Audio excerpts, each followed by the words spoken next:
विद्रोही सांस्कृतिक चळवळीच्या वतीनं हे 16वे विद्रोही मराठी साहित्य संमेलन आपण बसवण्णा वचन साहित्य नगरीमध्ये आयोजित केलेला आहे। आणि हे साहित्य संमेलन आयोजित करण्यामागे विद्रोही सांस्कृतिक चळवळीची एक वैचारिक भूमिका ही राहिलेली आहे। आपल्या सर्वांना माहिती आहे 1999 सालापासून विद्रोहाचा महाजागर हा सुरू झालेला आहे। धारावीमध्ये पहिलं विद्रोही साहित्य संमेलन दलित साहित्याचे सरसेनापती आदरणीय आयुष्यमान बाबूराव बागुल यांच्या अध्यक्षतेखाली पार पडलं। पण हे संमेलन केवळ नुसतं संमेलन भरवण्याच्या हेतूने आपण केलेलं नव्हतं। अनेक जण महाराष्ट्रातले साहित्यिक विचारवंत कार्यकर्ते साक्षीदार आहेत की दादरमध्ये अखिल भारतीय मराठी साहित्य संमेलन भरत होतं, पण कोणत्या पार्श्वभूमीवर? रमाबाई आंबेडकर नगर मध्ये गोळीबार करून आपल्या 5 बांधवांची हत्या करण्यात आलेली होती। 92 साली हिंदू मुस्लिम दंगे करत मशीद पाडत एक उन्मादाचं राजकारण केलं गेलं। मुंबई जळत राहिली आणि आपला आवाज थंड करण्याचे प्रयत्न चाललेले होते। साहित्याच्या क्षेत्रात बाळ ठाकरेंनी साहित्यिकांना बैल म्हटलेलं होतं।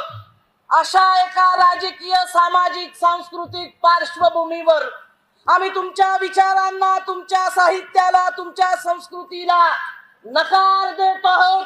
आम्ही त्या दादरच्या संमेलनात तर सहभागी होणार नाहीतच, पण आमच्या ग्रंथकारांच्या सभा आम्ही भरवल्याशिवाय राहणार नाही हा निर्धार आपण दाखवून दिला।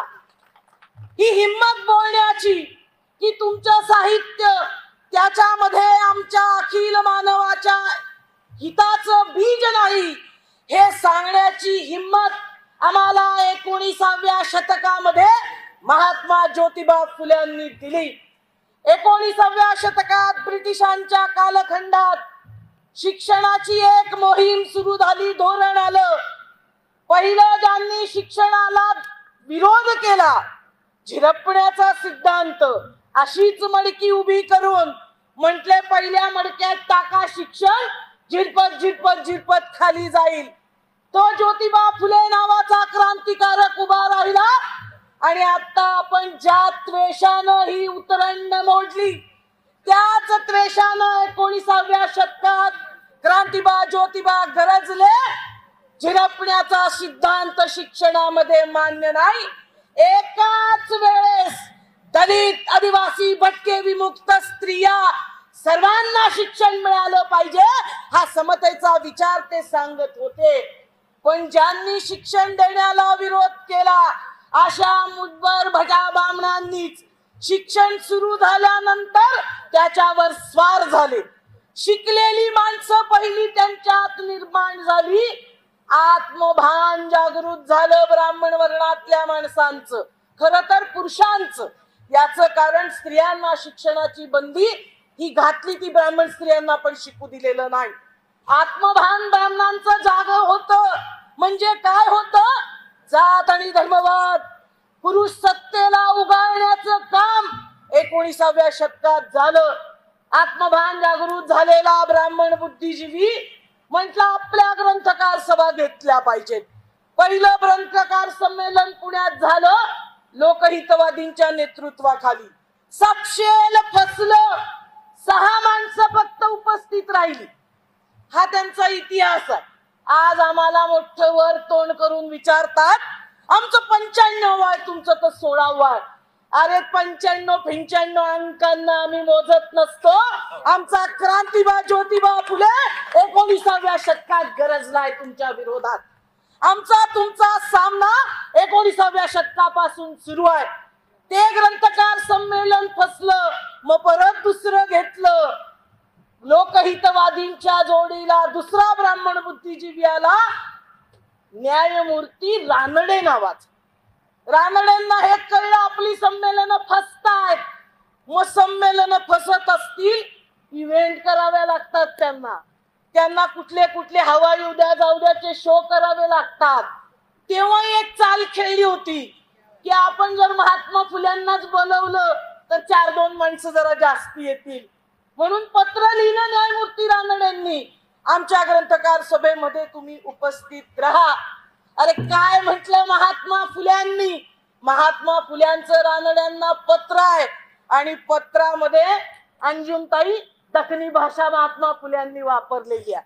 आपण ज्या संमेलनामध्ये जी सूत्र घेतलेली आहे त्या सूत्राची बीज महात्मा फुल्यांच्या लेखनामध्ये आपल्याला दिसतात. सादा होके बुड्ढे का ये सलाम लेओ, असं महात्मा फुले पत्राच्या शेवटी म्हणतात. पण पहिला विरोध आहे, तुमच्या ग्रंथकारांमध्ये आम्ही मिसळू शकत नाही. का? कारण तुम्ही उंटावरून शेळ्या वळणारी माणसं आहेत.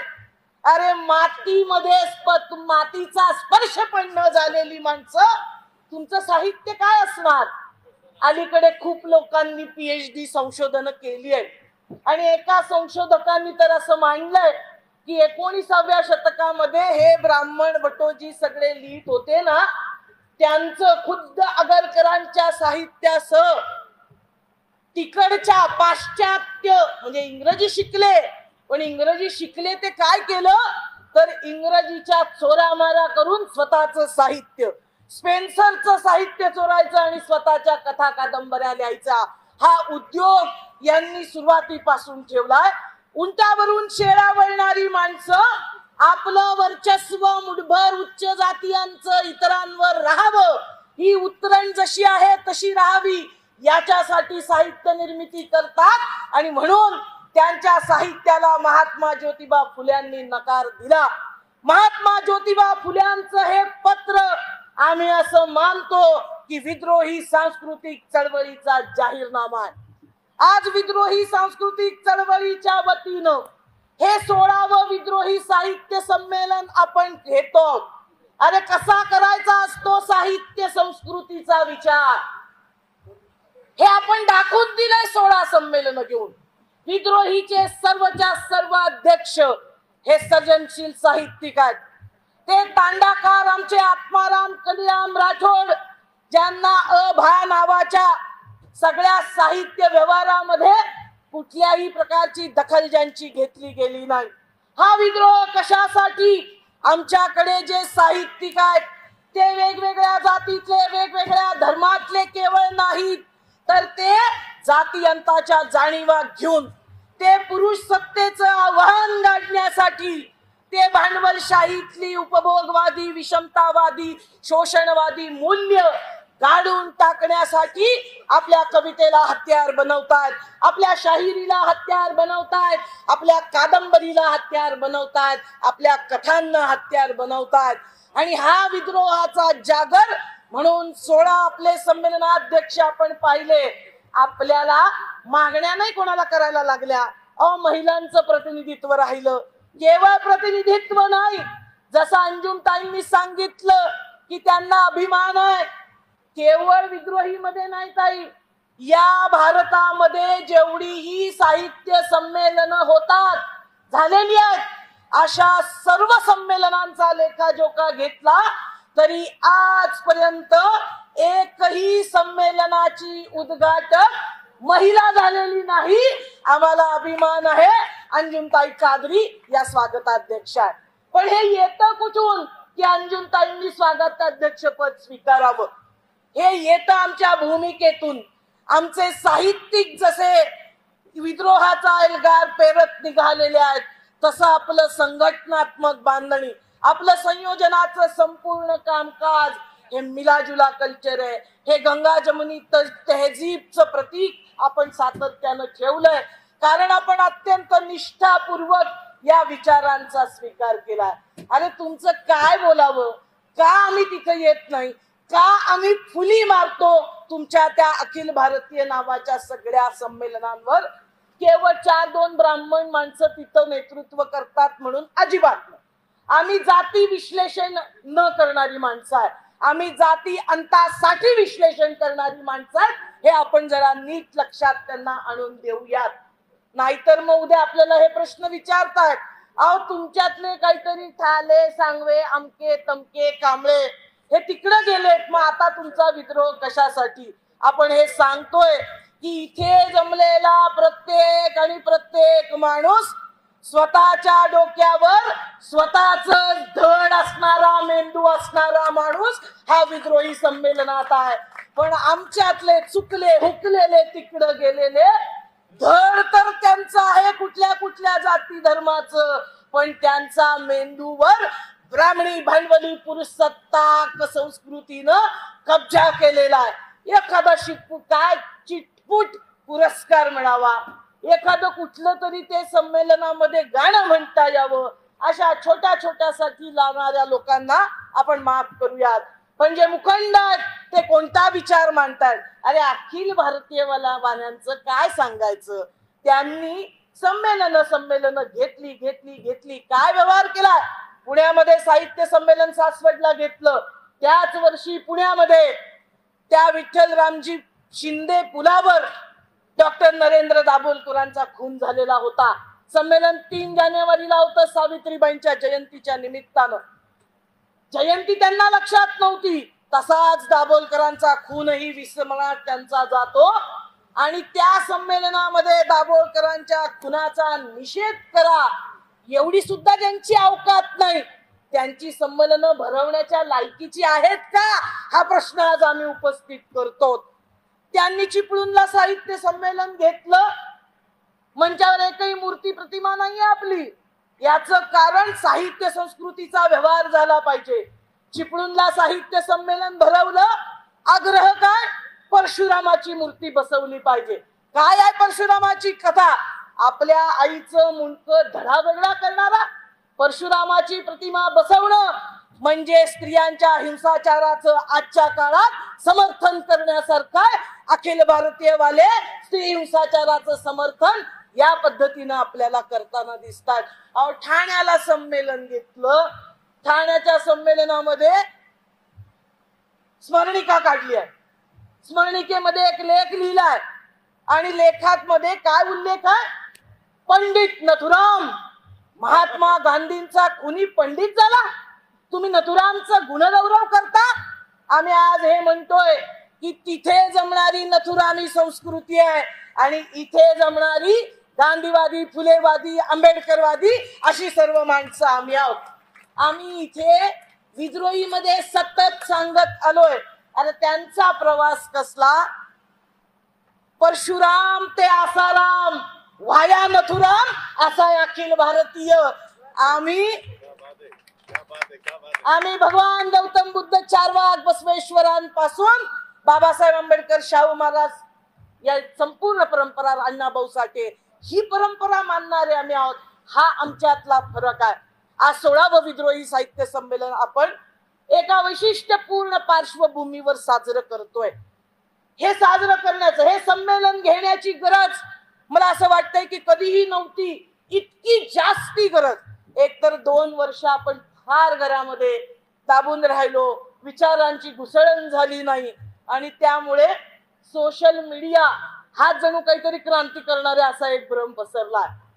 विचारांची क्रांती झाली पाहिजे, क्रांतीबा फुल्यांनी सांगितलं. विचारांची क्रांती झाल्याशिवाय सामाजिक क्रांती होत नाही, बाबासाहेब आंबेडकरांनी सांगितलं. आणि हे विचारांचं सांस्कृतिक घुसळण करण्यासाठी ही संमेलनं झाली पाहिजे. हे संमेलन जे होत आहे ते कोणत्या राजकीय सामाजिक पार्श्वभूमीवर होत आहे? अंजुमताईंनी उदाहरणं सांगितली म्हणून मी त्याची पुन्हा उजळणी करत नाही. पण आपल्याकडे जो माहोल बनवला जातोय, जो घडवला जातोय, अखलक ते हिजाब, हा एक उन्मादाचा माहोल आहे. अखलकच्या घरामध्ये चुलीमध्ये काय शिस्त आहे याची तपासणी सुद्धा न करता त्याला मारून टाकता तुम्ही. कायदा आणि सुव्यवस्थेच्या विरोधात भूमिका घेता तुम्ही. हे केवळ अखलकच्या घरातल्या चुलीवर काय मटण शिस्त इतकाच प्रश्न नाही. इथे अल्पसंख्याकांना घाबरवायचं, त्यांना दुय्यम स्थानी ठेवायचं, हे एक सांस्कृतिक राजकारण त्याच्या मागे दडलेलं आहे. हिजाबच्या निमित्तानं आपल्याला तीच गोष्ट दिसतीये.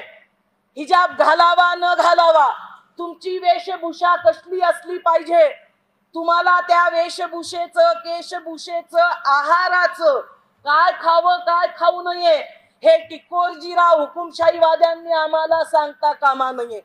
याच्या अगोदरचा काळ होता, दंगली बाहेर होत होत्या, दंगलींमध्ये माणसं मारली जात होती, परंतु आता तुमच्या घरात काय शिस्तय, काय खायचंय, काय नाही, तुम्ही काय प्रकारचा विचार करायचा, काय नाही, तुम्ही कुठला पेहराव करायचा नाही, याच्यातून हे दंगलखोर लोक आपल्या घरामध्ये घुसलेले आहेत.